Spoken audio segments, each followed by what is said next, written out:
운명의 붉은 실. 옛날에 위고라는 한 남자가 살았어요. 위고는 어려서부터 일찍 혼인을 하고 싶었죠. 그런데 어찌된 일인지 혼인을 하려면 꼭 그 일이 무산이 되어 버렸답니다. 그러던 어느 날 위고가 여행을 하다가 어느 시골의 주막에 묵게 되었어요. 그날 밤 산책에 나선 위고의 눈에 어떤 한 노인이 달빛 아래에서 열심히 책을 뒤적이는 모습이 보였어요. 노인의 옆에는 또 커다란 포대가 하나 있었는데 그 속에는 붉은색 실이 가득했답니다. 호기심을 느낀 위고가 노인에게 가서 정중하게 물었어요.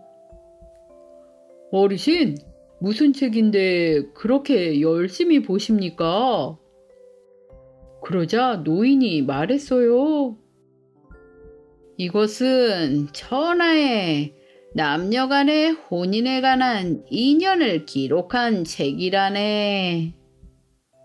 그 말에 더욱 호기심을 느낀 위고는 그럼 포대에 든 이 붉은 실은 어디에 쓰시는 겁니까? 하고 물었지요. 노인이 미소를 지으며 말했어요.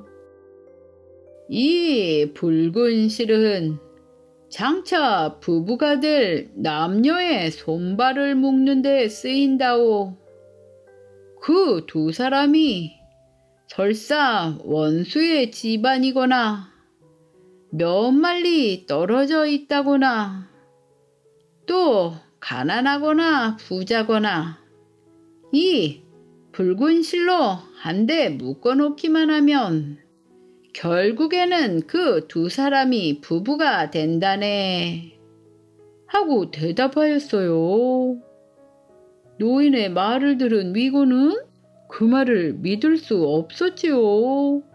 노인이 자신에게 농담을 하는 것으로 생각했답니다.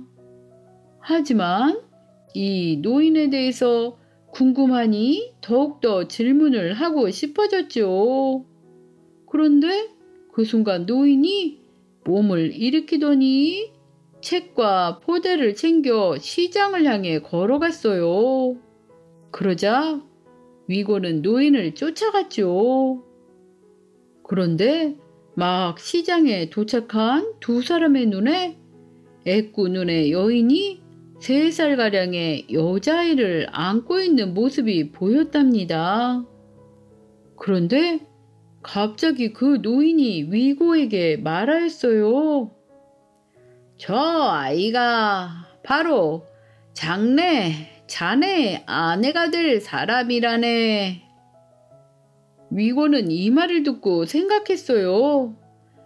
아니, 저 노인이 일부러 나를 모욕하는 것이 아닌가? 그리고 무척 화가 났죠. 위고가 다시 생각했어요. 아니, 저 노인이 나를 무시해도 정도가 있지. 어찌 지체있는 양반의 자손인 내가 저런 시골 장터의 아이와 혼인을 한단 말인가?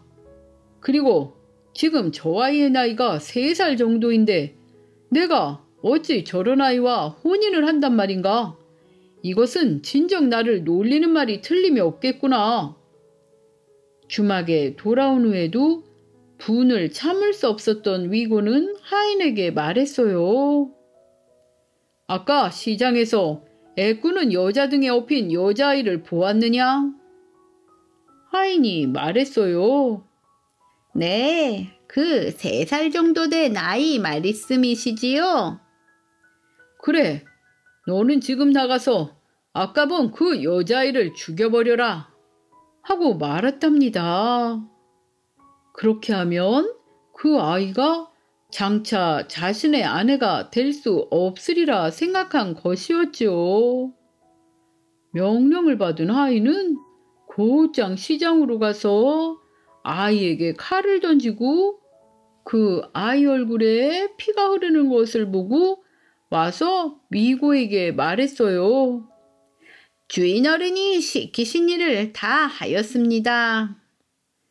위고는 다시 노인을 찾아가 책의 내용이 변했는지 확인해보고 싶었지만 노인은 벌써 어디로 사라졌는지 알 수가 없었지요. 그리고 세월이 흘러갔어요. 벌써 14년이 흘러갔답니다. 위고는 그동안 전쟁에 나가서 눈부신 공을 세운 후에 대장군의 부하가 되었어요. 그런데 그 대장군에게는 예쁘기로 소문난 딸이 있었는데 대장군은 위고를 너무나 마음에 들어하여 자신의 금지옥엽 딸을 아직 혼인을 하지 못해 노총각이 된 위고의 아내로 주고 싶어 했죠. 그러니 위고는 너무나 좋아하였죠. 위고가 생각했어요. 내가 마침내 혼인을 하게 되었구나. 더구나 대장군의 딸과 혼인을 하게 되다니. 예전에 만난 그 노인의 말은 헛소리였는데 그걸 혹시나 하고 믿은 내가 어리석구나. 그런데 그렇게 아름다운 대장군의 딸에게는 안타깝게도 이마에 칼에 맞은 흉터가 하나 있었답니다. 위고는 귀한 집 아가씨가 흉터가 있으니 이상하게 생각해 장인이 될 대장군에게 물어보았죠. 그런데 따님 미간의 상처는 어쩌다 생긴 것입니까? 그러자 대장군이 말했어요. 내 딸의 목숨과 바꾼 것이지. 14년 전에 내가 전쟁터에 있었을 때라네. 유모가 아이를 안고 시장에 갔다가 갑자기 어떤 나쁜 놈이 칼을 던졌다네. 다행히 이마에 맞아 목숨을 구한 것이지. 아이의 생명에는 지장이 없었지만 이마에 이런 상처를 남겨놓았다네. 그래도 그나마 불행 중 다행이라고 할 수 있지. 하고 말하였답니다. 위고는 이 말을 듣고 깜짝 놀랐죠. 그리고 14년 전에 있었던 일을 떠올렸어요. 위고의 마음속은 놀라움과 부끄러움 그리고 의혹이 계속 교차했죠. 정말 그녀가 내가 살해하려고 시켰던 그 아이란 말인가? 위고는 이를 확인하려고 다시 물어보았어요. 혹시 그 유모가 애꾸눈이 아니었나요? 대장군은 위고의 안색이 변한 것을 보고 이상히 여기며 말했어요. 그렇다네. 분명 한쪽 눈이 먼 안악이었지. 그런데 자네가 어찌 그 사실을 아는가? 하고 물어보았어요. 위고는 전에 노인이 말했던 예언이 사실이 된 것을 알자 너무나 놀라 한동안 말을 하지 못했답니다. 잠시 후에 다시 진정을 하고는 14년 전 어느 시골에서 어느 노인을 만난 이야기를 하였죠. 대장군도 그의 말을 듣고는 깜짝 놀랐답니다. 위고는 당시에 그 노인이 자신에게 허튼 소리를 한 것이 아니고 하늘의 뜻은 어길 수 없다는 것을 깨달았죠. 그리고 아내에 대한 미안함에 죽는 순간까지 진심으로 아내를 아끼는 좋은 남편으로 살았답니다. 이후에 사람들은 그 노인을 월하 노인이라고 하고 노인이 가지고 있던 붉은 실을 운명의 붉은 실이라고 하였답니다.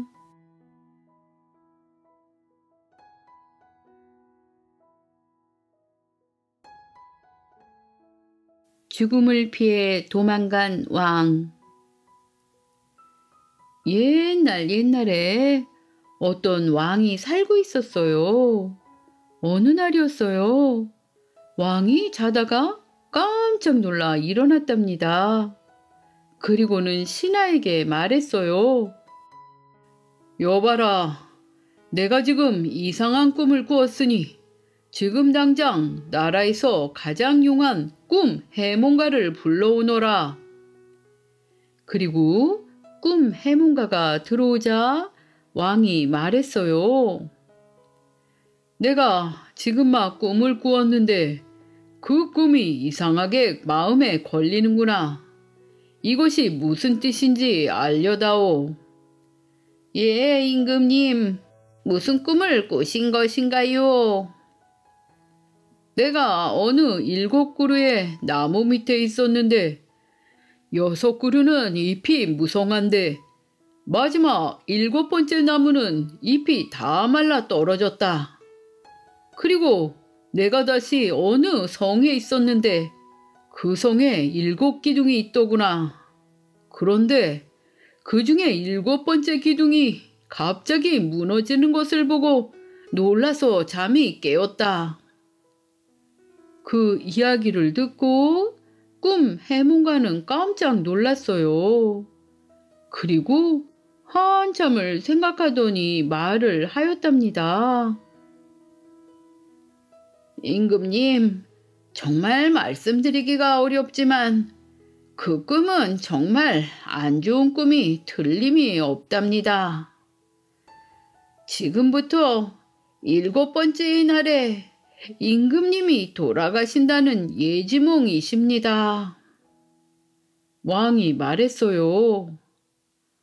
아니, 내가 일주일 후에 죽는다는 말이냐? 내가 지금 이렇게 건강하고 아무것도 아픈 데도 없는데 그게 도대체 말이 되느냐? 저도 모르겠습니다. 그러나 그 꿈은 아무리 생각하여도 그렇게밖에 풀이가 되질 않습니다. 왕이 말했어요. 그러면 내가 이것을 피할 길이 있겠는가? 그러자 꿈 해몽가가 말하였죠. 제가 생각해보니 임금님이 이 나라에 계시는 한 이 꿈은 반드시 실현될 것입니다. 그러니 가장 빠른 말을 타고 어서 달려가시어 국경을 넘어 다른 나라에 가시면 일주일이 지난 후에 애군이 지나가고 다시 돌아오시면 될 듯 합니다. 그 말을 듣고 왕은 가장 빠른 말을 준비하고는 가장 가까운 이웃나라를 향해 말을 달려 나갔어요. 왕의 나라는 너무나 컸기 때문에 왕이 먹지도 않고 잠도 못 자고 달려가도 국경선은 멀기만 하였죠. 그렇게 꼬박 일주일을 달려 드디어 왕은 국경을 넘었답니다. 그러자 너무나 안도한 왕은 피곤이 몰려왔지요. 왕의 눈에 커다란 나무 하나가 보였어요. 왕이 생각하였지요. 국경을 넘어 이제 안심이 되니 저 나무 밑에 가서 좀 쉬어야겠구나. 그런데 왕이 가까이 가서 보니 이미 그 나무 앞에는 검은 옷을 입은 누군가가 서 있었어요. 왕은 그래도 너무나 피곤해서 그 나무 앞으로 계속 말을 타고 갔지요. 이제는 더 이상 달릴 힘이 하나도 없었기 때문이죠. 그런데 나무 밑에 와서 말에서 내리자 그 검은 옷을 입은 사람이 말했어요. 어서 오시게 왕이시여. 나는 당신에게 그 꿈을 꾸게 한 저승사자라네. 당신은 그 꿈을 꾼 후 일주일 후에 죽을 운명이었지. 그런데 나는 당신의 나라 안에서는 당신을 데려갈 수 없었다네. 오직 이 자리에서만 당신을 데려갈 수 있었다네. 그래서 당신에게 그 꿈을 보여준 것이지. 혹시 당신이 이곳에 당도하지 못할까봐 무척 걱정하였는데 마침 제 시간에 잘 도착하였군. 왕은 결국 자신이 운명을 벗어날 수 없다는 것을 알고 무척 슬퍼하였답니다.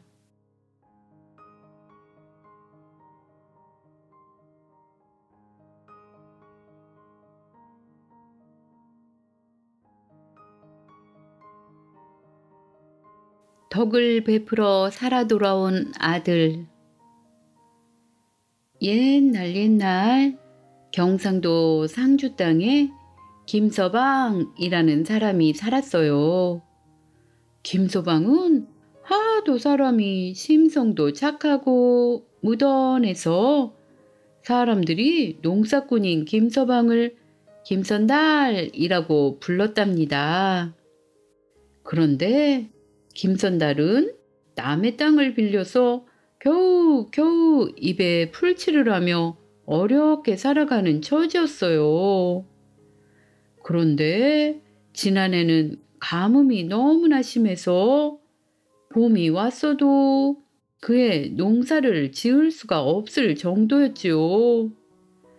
고민하다 김선달은 친척 어른을 찾아가 어려운 사정을 말하고 겨우 돈 100냥을 꾸어왔답니다.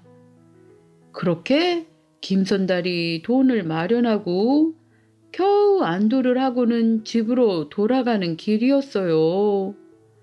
그런데 김서방이 마음이 너무 급하다 보니 어느 고개를 넘는 중에 그만 돈을 흘려서 잃어버리고 말았어요.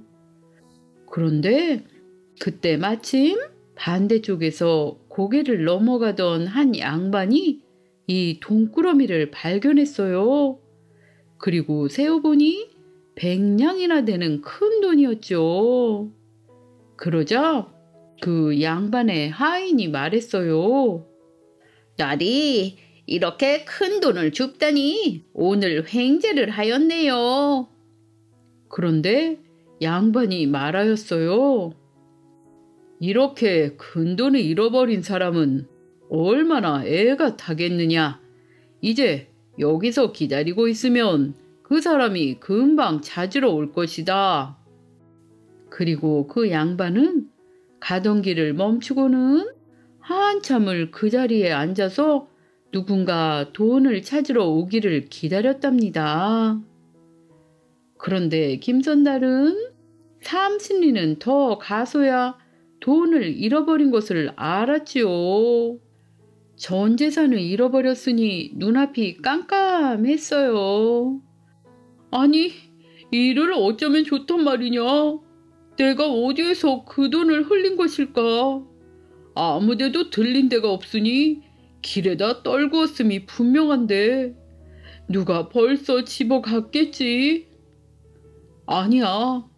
그래도 혹시 모르니 다시 온 길을 가보아야겠구나. 그리고 김선달이 한참을 다시 오던 길로 가고 있는데 길에 앉아 쉬고 있는 양반을 만났어요.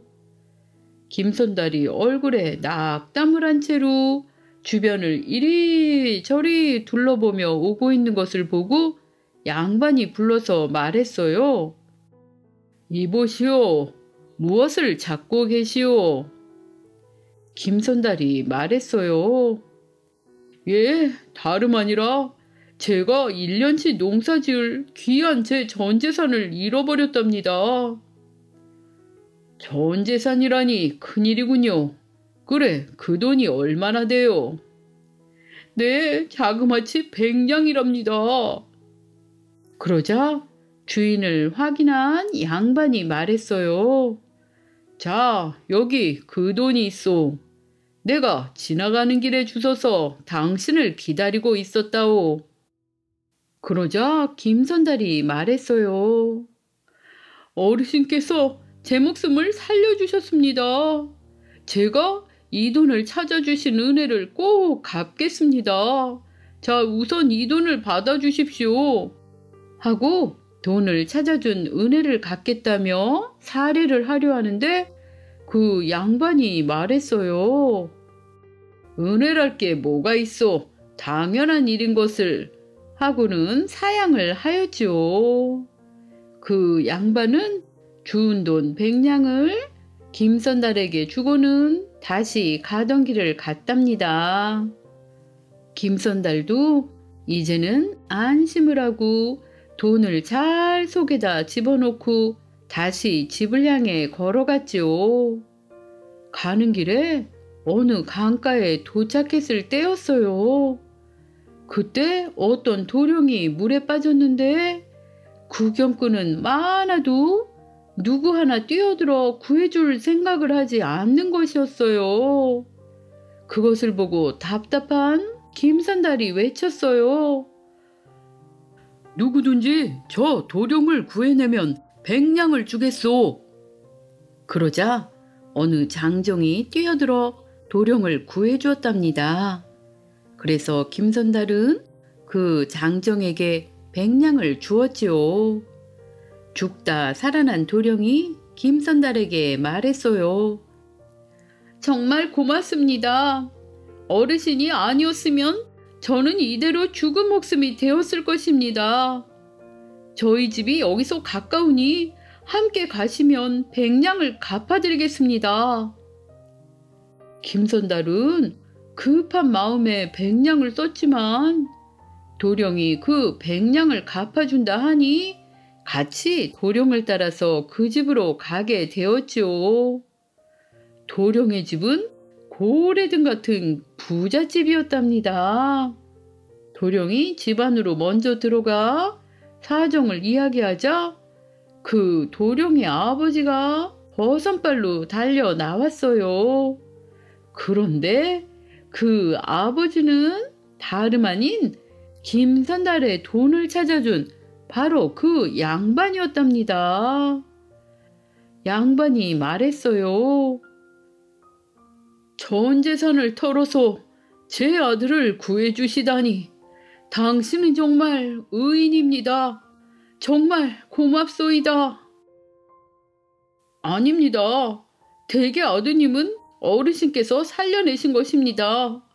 제가 돈이 없었다면 무슨 수로 아드님을 살렸겠습니까? 겸손의 말씀이십니다. 칠대 독자 외아들을 살려주신 은혜는 백골이 되어도 잊지 않겠습니다. 그 양반은 사실 만석직이 큰 부자였어요. 양반은 눈물을 흘리며 아들을 살려준 보답으로 돈 1000냥을 나귀에 실어 김선달에게 주었답니다. 그리고 나중에 김선달이 사는 마을까지 찾아와서 백섬직이 농까지 사주고 돌아갔지요.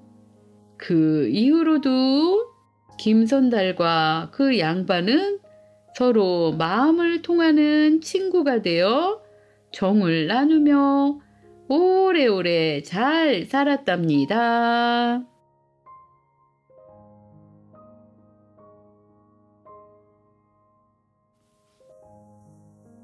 만석군 황부자. 옛날에 만석군인 황부자라는 사람이 살았어요. 황부자의 이웃에는 김진사가 살았는데 김진사의 사위인 최선비는 집안도 좋고 글도 잘 썼답니다. 최선비가 과거를 보기 위해 한양을 가야 하는데 너무나 가난하여 노자를 마련할 길이 없어 장인어른께 말하였어요. 장인어른, 아무래도 과거를 보러 가야겠는데 여비가 모자라니 만석군 황부자 집에 가서 돈을 좀 꾸어오면 어떨까요? 그러자 김진사가 말했어요. 황부자는 천하에 없는 구두쇠다. 매양 자기 조상 제사에 쌀 3대박에 밴댕이 3마리를 놓고 지내는 위인인데 돈 한 푼인들 내어서 남의 곤란을 도우려고 하겠느냐? 그래도 최선비는 그래도 한번 황부자 집에 가서 부탁을 해보기로 마음을 먹었답니다. 최선비는 이튿날 아침에 장인에게 말하지 않고 바로 황부자를 찾아갔지요. 그런데 황부자 집에 가서 주인을 찾자 문지기 하인 2명이 반갑게 맞이하여 사랑으로 모시는 것이었어요. 저희 주인어른께서 식전에 사냥을 나가시며 쇳내더러 손님이 오시거든 우선 모셔들어 접대하라는 분부가 계셨습니다. 그리고는 잘 차린 주안상이 나왔지요. 최선비는 밥을 잘 먹고 황부자를 기다렸어요. 시간이 지나자 황부자가 돌아왔어요.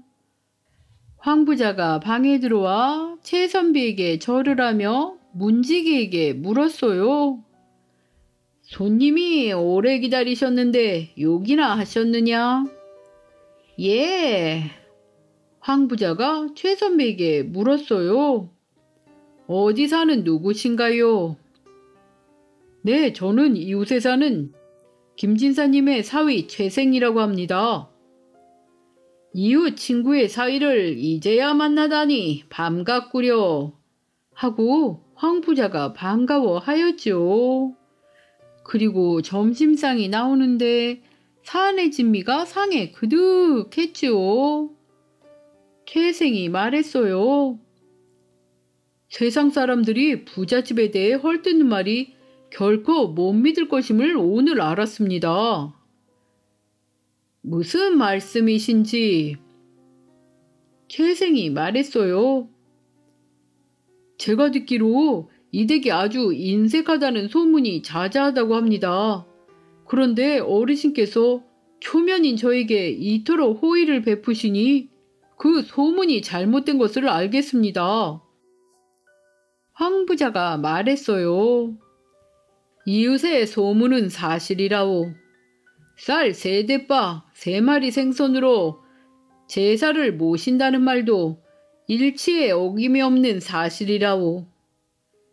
내가 초년에 고생하다가 말년에 유복하게 된 내력을 들어보겠소.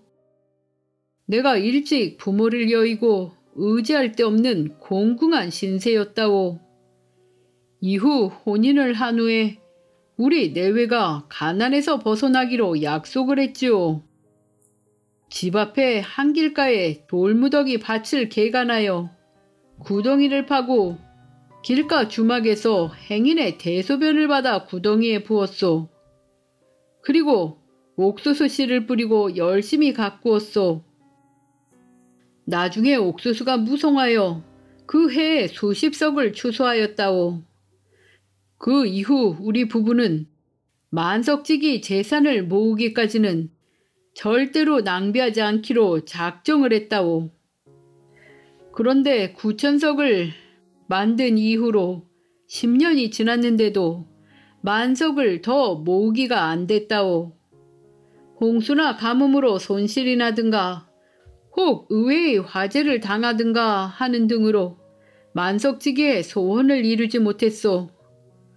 어젯밤에 우리 부부가 상의하기를 하늘이 만석을 채워주실 의향이 없으신데 우리 부부가 나이가 70줄인 지금에 이르러 시원스럽게 써보지도 못하고 하루아침에 눈을 감으면 이 어찌 슬프지 않으리요.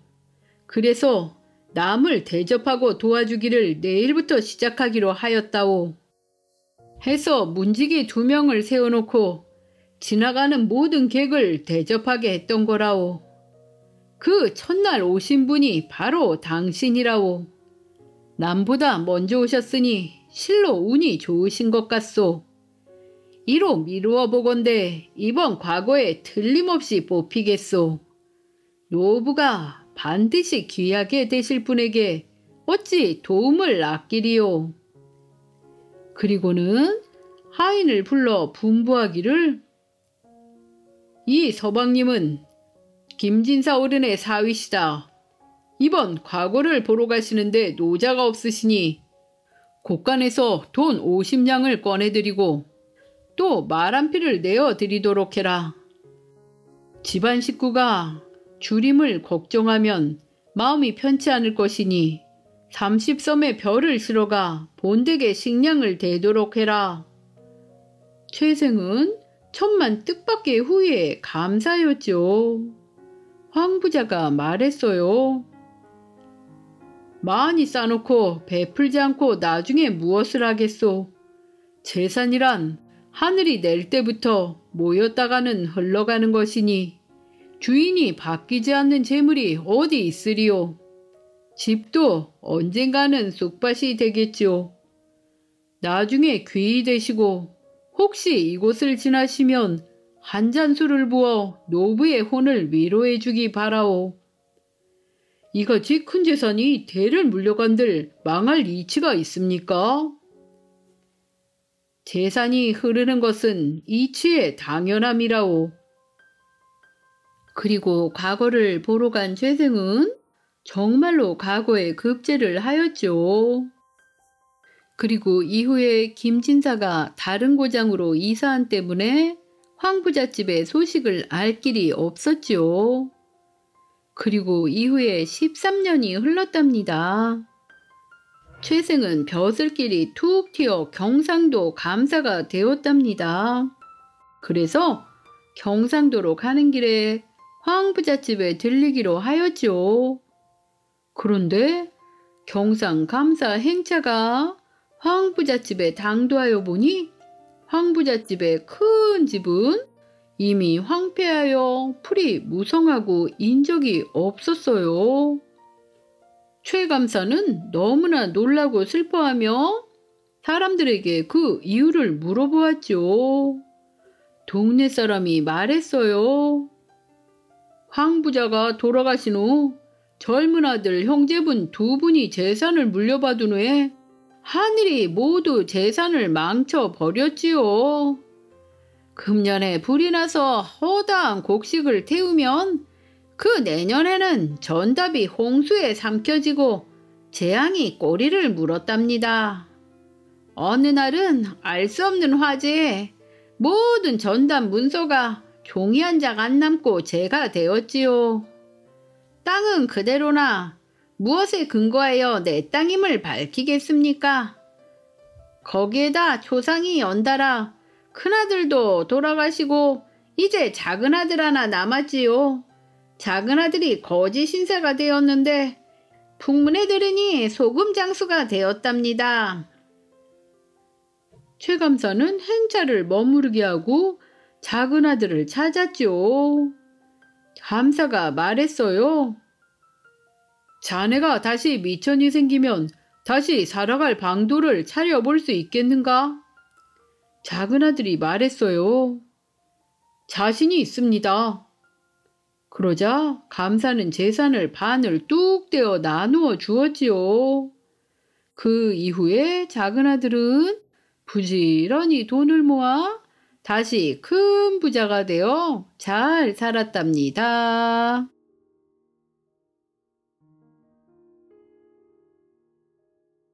금사다리, 은사다리. 옛날 강원도 금강산 비로봉 깊은 골짜기에 부모님이 일찍 돌아가신 불쌍한 오누이가 살고 있었어요.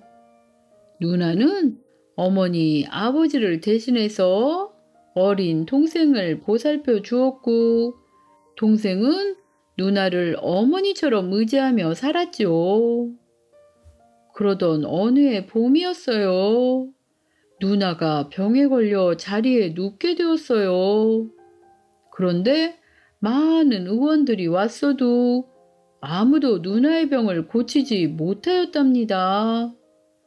누나의 병은 점점 더 심해졌어요. 이제는 정말 이대로 죽을 날만 기다릴 뿐이었죠. 누나만 의지하고 살던 동생은 그 마음이 이루 말할 수가 없었죠. 그러던 어느 날이었어요. 나라에서 유명한 의원이 이 마을을 지나가게 되었답니다. 동생은 바로 달려가 애걸복걸하며 부탁했어요. 의원님, 제발 저희 누이의 병을 고쳐주세요. 저에게는 누이 한 명밖에 없습니다. 제발 누이를 고쳐주세요. 애절한 동생의 부탁을 받은 의원이 와서 누나를 진맥하더니 말하였어요. 달나라에 있는 개수나무 열매를 한 광줄이 먹으면 낫겠는데 그걸 구할 수가 없구나. 의원의 말에 동생은 귀가 번쩍 뜨였지요. 개수나무 열매를 먹으면 낫는다고 했지?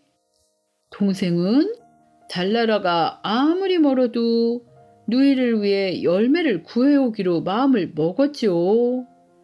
누이가 알면 말릴 것이 뻔하였어요. 그래서 동생이 말했어요. 산에 가서 병을 낫게 하는 약초를 캐올게 누나. 그리고 동생은 비로봉으로 떠났답니다. 하늘에서 제일 가까운 곳이 비로봉이라는 말을 들은 적이 있기 때문이었지요. 하지만 비로봉에 올라가도 달나라까지 가는 길은 없었답니다.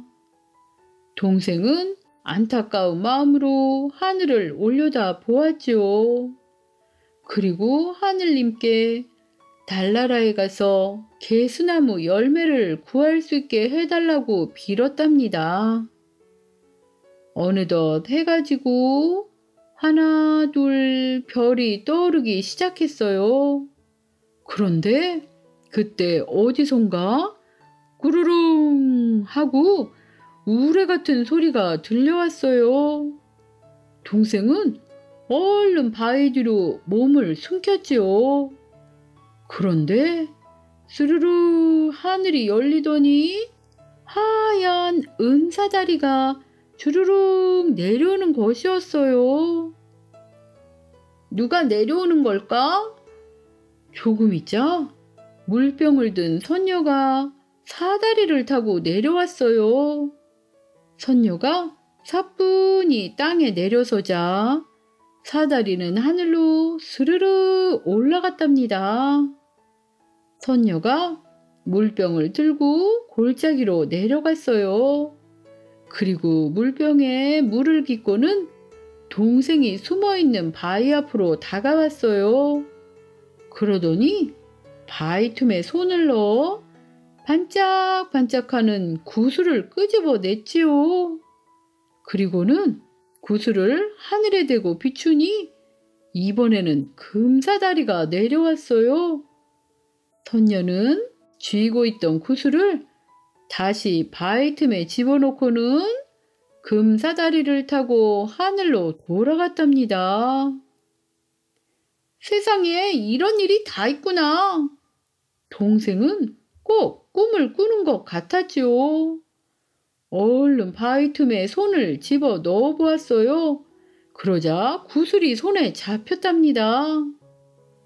이것만 있으면 달나라에 갈 수 있겠구나. 동생은 기뻐하면서 구슬을 하늘에 대고 비추었지요. 그러자 스르르 하더니 금사다리가 내려왔어요. 그래서 동생은 그 금사다리를 타고 하늘로 올라갔어요. 그런데 동생이 밤늦도록 돌아오지 않자 누나는 너무나 걱정이 되었죠. 왜 아직도 안 오는 걸까? 산짐승에게 해코지라도 당하지 않았을까 불안한 마음을 감출 수가 없었지요. 그래서 누나는 아픈 몸을 일으켜 겨우겨우 일어난 후에 초롱불을 들고 동생을 찾아 나섰답니다. 얘야, 어딨니? 누이가 왔다. 어딨니? 누이는 비로봉 골짜기를 샅샅이 뒤지며 목이 터지게 동생을 불렀어요. 하지만 이미 하늘로 올라간 동생이 대답할 리 없었지요. 바로 그때 동생은 달나라 개수나무에 달린 열매를 따고 있었어요. 꼭 조롱박처럼 생긴 열매였지요. 그런데 바로 그때 달나라 왕이 도둑이 든 것을 알게 되었답니다. 인간 세상에서 사람이 올라오다니 어찌 이런 일이 생길 수가 있는 것인가? 달나라 왕은 크게 화가 났어요. 사람이 밟았던 사다리는 다시는 쓸 수 없다. 달나라 왕은 지팡이를 들어서 하늘가에 세워두었던 사다리를 세게 쳤답니다. 그러자 금사다리와 은사다리가 수천 조각으로 부서져 하늘 아래로 쏟아져 내렸답니다. 당장 인간 세상에서 온 녀석을 잡아오너라. 동생은 달나라 군사들에게 잡혀갔어요. 너는 어찌 사람의 몸으로 여기까지 올라왔느냐? 달나라 왕이 무섭게 물어보았지요. 그러자 동생은 눈물을 흘리며 달나라에 오게 된 사연을 말하였어요.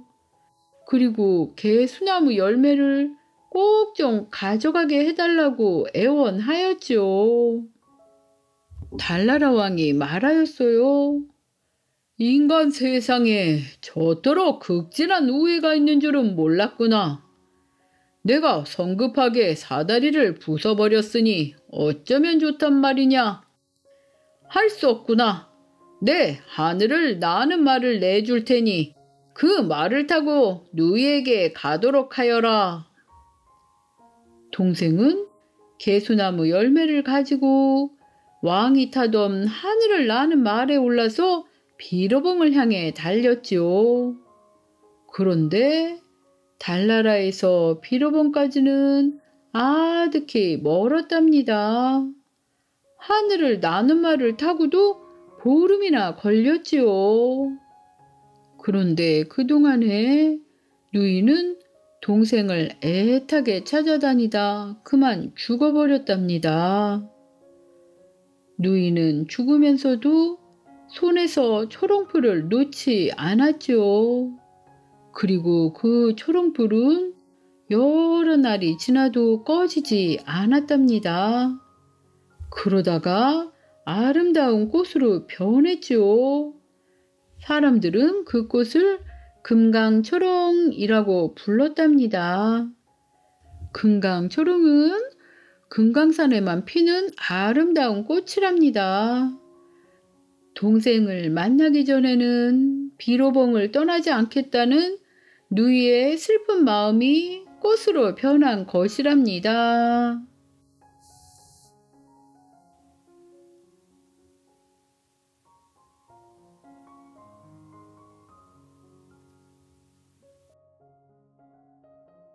떡시루 잡기.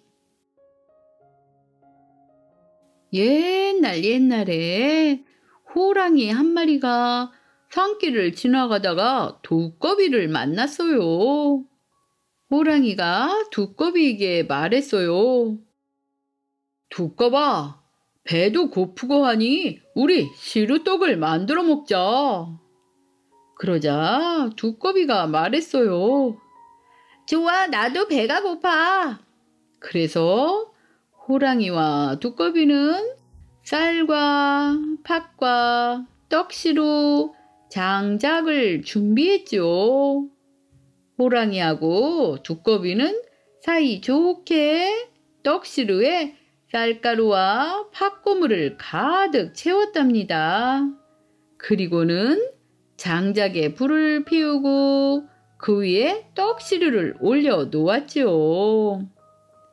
그런데 떡이 다 되어서 맛있는 냄새가 나기 시작하니까 호랑이에게 못된 생각이 떠올랐어요. 나 혼자 저 시루떡을 다 먹고 싶은데 어떻게 하면 좋지? 옳지, 두꺼비에게 떡시루 잡기 시합을 하자고 하자. 떡시루 잡기 시합이라는 것은 떡시루를 산 꼭대기에서 굴린 다음에 그 떡시루를 쫓아가서 먼저 잡는 쪽이 떡을 다 먹는 시합이었어요. 두꺼비가 말했어요. 나는 그런 내기 싫어. 나는 너를 쫓아갈 수가 없잖아. 그렇지만 호랑이는 막무가내로 떡시루를 산 꼭대기로 가지고 가서는 산 아래로 힘껏 밀었답니다. 그리고 호랑이는 떡시루를 쫓아서 달리기 시작했죠. 두꺼비는 할 수 없이 엉금엉금 기어서 내려가기 시작했어요. 그런데 굴러가던 떡시루가 돌뿌리에 치이고 나무 밑둥에 쿵 하고 부딪히고 들썩들썩 했지요. 그리고 그때마다 떡과 팥고물이 떨어져 나왔답니다. 엉금엉금 기어가던 두꺼비는 중간에 떨어진 떡을 정신없이 먹었지요.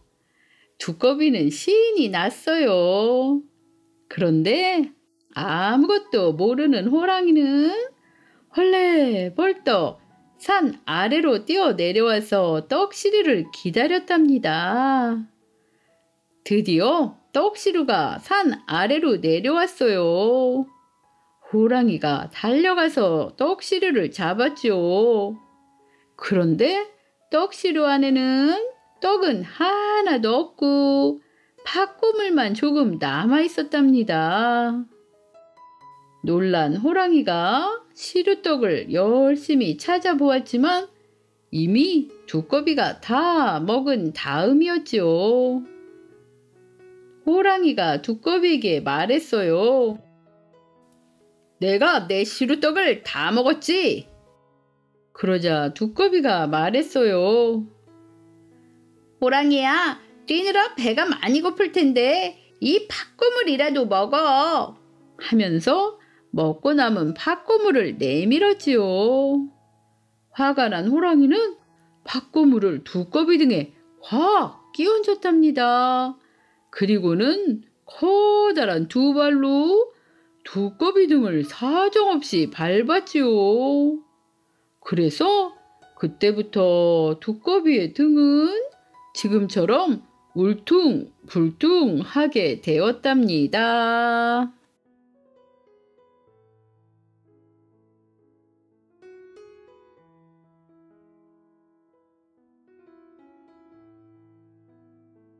수수께끼 도깨비. 옛날 어느 산골 마을에 한 도령이 살았어요. 동네 친구들은 이 소년을 대정이라고 불렀답니다.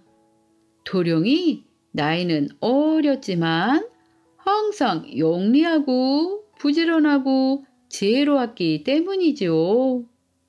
도령은 매일 산에 올라 나무를 해왔어요. 나무를 장에 내다 팔아 식량을 구해와 겨우겨우 살아가는 어려운 형편이었기 때문이죠. 그러던 어느 날이었어요. 그날도 산에서 나무를 해서 지게에 실었죠. 끙끙대며 산을 내려오고 있을 때였어요. 도령이 깜짝 놀라 말했어요. 아차, 도끼를 깜빡 잊고 안 가져왔네. 벌써 어두워졌지만 어쩌겠어. 다시 올라가 도끼를 찾아와야지. 도령의 집에는 도끼가 하나뿐이었거든요. 도끼가 없으면 나무를 못하니 큰일이었죠. 도령은 한참을 헤맨 끝에 겨우겨우 나무를 하던 자리를 찾았답니다. 그런데 도끼가 보이지 않았어요. 이거 큰일인걸? 나무를 하지 못하면 쌀을 살 수가 없는데 말이야. 도령은 손으로 더듬거리며 바닥을 샅샅이 훑어서 도끼를 찾았어요. 그런데 바로 그때였어요. 펑 하는 소리와 함께 도깨비가 나타났답니다. 도령은 깜짝 놀랐지만 침착함을 잃지 않으려고 깊게 숨을 들이마셨어요. 마음을 굳세게 먹으니 하나도 떨리지 않았답니다. 도령이 말했어요. 도깨비구나. 그런데 여긴 웬일이니? 날 보고 놀라지도 않다니 제법인걸. 나는 도끼를 찾아주려고 왔어. 내가 잃어버린 도끼 말이니? 그래, 내가 그 도끼를 갖고 있지. 하지만 그냥 주진 않아. 나는 장난꾸러기 도깨비거든. 그냥 돌려주는 건 재미없어. 우리 서로 수수께끼를 2가지씩 내어서 내가 이기면 도끼를 돌려주지. 하지만 내가 이기면 절대로 줄 수 없어. 도령은 수수께끼를 맞힐 자신이 없었지만 할 수 없었지요. 그래서 말했어요. 알았어. 그러면 문제를 내봐. 자, 아침에 해가 동쪽에서 떠서 서쪽으로 질 때 그 거리가 얼마나 되지? 도령은 곰곰이 생각하다가 재치 있게 대답했어요. 한 뼘이네. 그게 무슨 소리야? 한 뼘이라니 말이 되는 것이냐? 잘 봐. 저기 해가 떠오르는 동쪽 산에서 해가 지는 서쪽 산까지 한 뼘이잖아. 도령은 앞쪽 산 위치쯤에다 자기 손바닥을 펴서 들어 올렸어요. 정말로 산과 산의 사이가 한 뼘 안에 들어왔지요. 도깨비는 분해서 다음 문제를 냈답니다.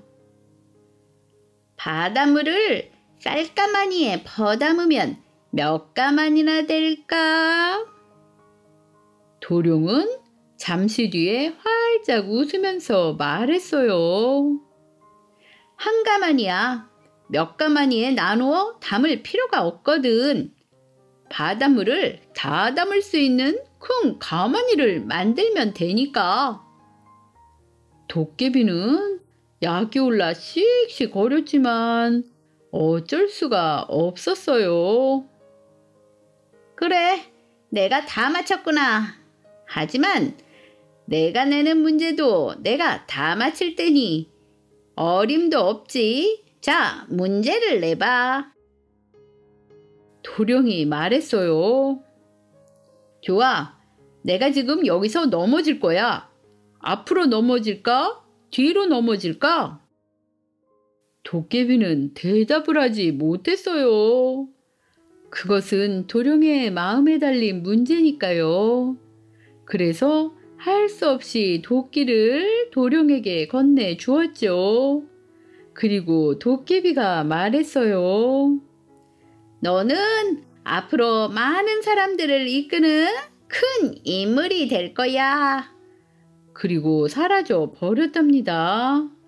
그리고 도령은 나중에 정말 나라의 큰 인물이 되었답니다.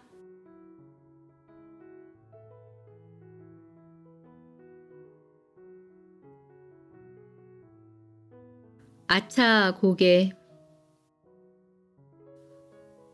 조선시대에 아주 점을 잘 보는 홍계관이라는 사람이 있었답니다. 홍계관은 나라에서 가장 점을 잘 치는 유명한 점장이었답니다. 그렇게 세월이 지나가니 온 나라에 홍계관을 모르는 사람이 한 명도 없을 정도였죠. 그러다 보니 임금님도 홍계관이 점을 기가 막히게 잘 본다 하는 소문을 듣게 되었죠. 임금님이 말했어요. 여봐라, 홍계관이라는 점장이가 사슬로 백성들을 속이고 있는 것이 아니냐?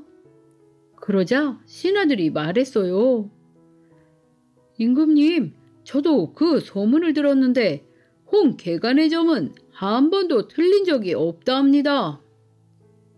그렇다면 내가 홍계관을 시험해 볼 터이니 궁궐로 데려오도록 하여라.